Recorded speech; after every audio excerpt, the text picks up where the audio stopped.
You on the internet always say put your money where your mouth is, so I'm giving myself 365 days to learn Arabic. Here are the specific goals, routines, schedule, and tools of how I'm going to do it, and how you can join in on your language learning journey, no matter what language you're learning or whatever phase you're at. On the heels of 2 decades studying Hebrew and 4 years of intensive German immersion, including 500,000 note card reviews in Anki, this Ashkenazi Jew will take what I've learned to responsibly, realistically, but aggressively spend time with Arabic to get proficient over the next 12 months. The 3 primary goals of my year are: build up a vocabulary of 3,650 words in Arabic via Anki, an average of 10 new words per day, read 1 book longer than 200 pages, Harry Potter, and upload 1 video in Arabic.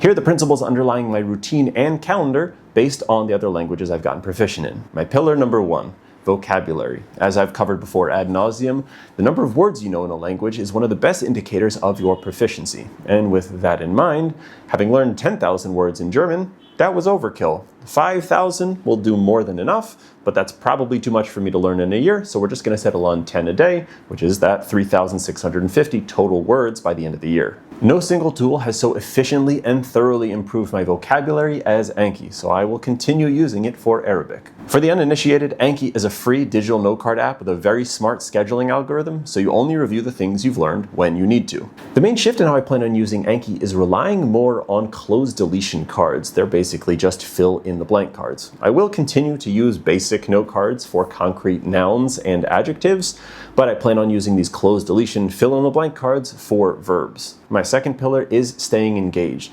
Besides the total number of words that you know, the amount of time that you spend with a language is the next best indicator of your success. While textbook study has been helpful in the past to lay a foundation and help me get my bearings, I know that finding something that I want to do that just happens to be in the language I'm learning is key. I'm still nailing down a foundational project like this for Arabic, besides for becoming conversational, but I know that my insatiable appetite for YouTube can be diverted towards Arabic if I find the right content. More on that in just a sec.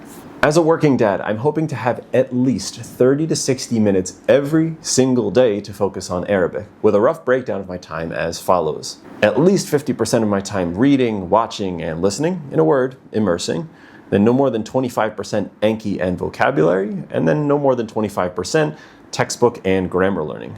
Though the plan is to shift this over time to increase immersion. My pillar number 3, to learn to speak, you need to speak. I learned this the hard way with Hebrew and with German, that no matter how big your vocabulary is or how much you understand the language, you need to train that muscle by speaking. That means when reviewing Arabic words and sentences in Anki, I will speak. No more early morning or late night, blanket ensconced intellectual growth. Also, after conversing earlier this year with fellow creator and language extraordinaire Will Hart, when I review those closed verb cards in Anki, I'll make sure that I'm doing sentence remixes to build my speaking skills. So if I'm supposed to fill in the Arabic word apple into the sentence, I ate a delicious apple, I would follow that up by saying, I ate a delicious sandwich, or I ordered a delicious apple. And finally, for speaking, once I know enough words, AI is the cost-effective starting solution to language exchange partners. In the past few months, I've had a great time using Google's ChatGPT equivalent, called Gemini, to practice speaking for hours in German and Hebrew. And finally, pillar number 4,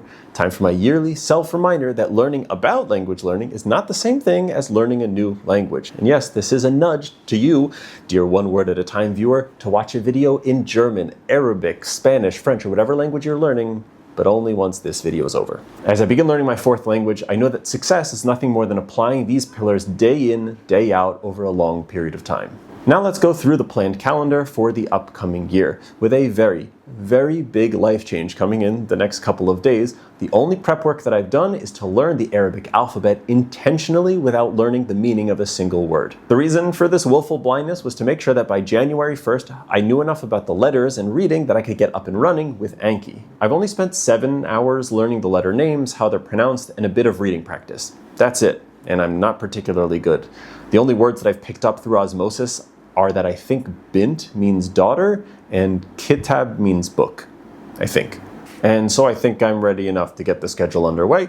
Here's the monthly schedule for the first part of the year. January, I'll start by learning 5 new words a day in Anki, and that'll come along with watching at least one video in Arabic per day on YouTube. I will also be working through a highly recommended textbook called Mastering Arabic. A successful January will be one where I'm thoroughly confused and overwhelmed by Arabic, but there's also that familiar feeling from having learned German and Hebrew that I can claw myself out of that hole. In terms of content, I already have a lineup that interests me from videos on Easy Arabic and a Lebanese podcast called Sarda After Dinner, though please comment with any recommendations that you have.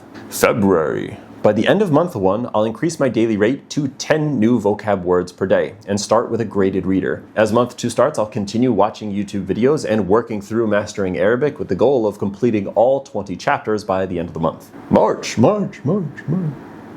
In month 3, I'll continue the routine and begin to focus on the Levantine dialect, specifically through a resource called Madrasa, which is focused on conversation, and it'll be helpful because it's a resource designed for Hebrew speakers. I also plan on having a 3-sentence daily summary that I write and speak as a way of beginning the process of outputting in Arabic. In the month of May, I started reading Harry Potter after about 6 months of learning German, and based on Anki, my total vocabulary size was around 3,000 words, though this was the second book that I was reading in German. With an anticipated vocabulary of only around 1,000 words by the end of April, I still hope to try reading Harry Potter for the first time at the beginning of May, and come hell or high water, I will get through the first chapter.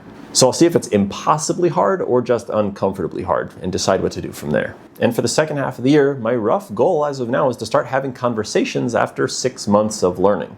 I will have started doing those sentence close deletion cards and the sentence remixes before 6 months into the year, but at that point, I'll shift to speaking and having conversations with another real live person, probably through a platform like italki, or maybe I'll just get started with Gemini or ChatGPT. The rest of the year is, of course, up for grabs, and I'm sure that I'll be honing this plan as I go through the year. So here is where you come in. If you've watched this far in the video, you are learning a language next year. That's not a question. So I'd love for you to comment what your learning goals are for the upcoming year. And I want to invite us to be accountability partners, both for wins and for hiccups. I love being active in the comments on these videos, so I want to plant the seed now for you to post a comment in the coming videos for how your goals are going. An important part of my Arabic journey will be progress posted in regular update videos over the course of the next 365 days. I'll upload one check-in video each month covering my progress. That's how the goals are going, how the goals are shifting, and fingers crossed, maybe an example or 2 of me speaking in Arabic. In each update, I'll also show you how my vocabulary is growing and how I'm spending my hours across the different activities, hopefully everything going up just like a stock chart. Let me know if you'd be interested in more frequent updates or if there's anything specific that you'd like me to highlight in these videos. I am just days away from this plan coming to life, so please wish me luck, and I'll wish you good luck with any of the goals that you have for language learning in the upcoming year. Whether or not you have any specific goals, I'd also love your feedback on the plan that I laid out in this video, especially if you've learned Arabic. And I'll see you back here soon with an update.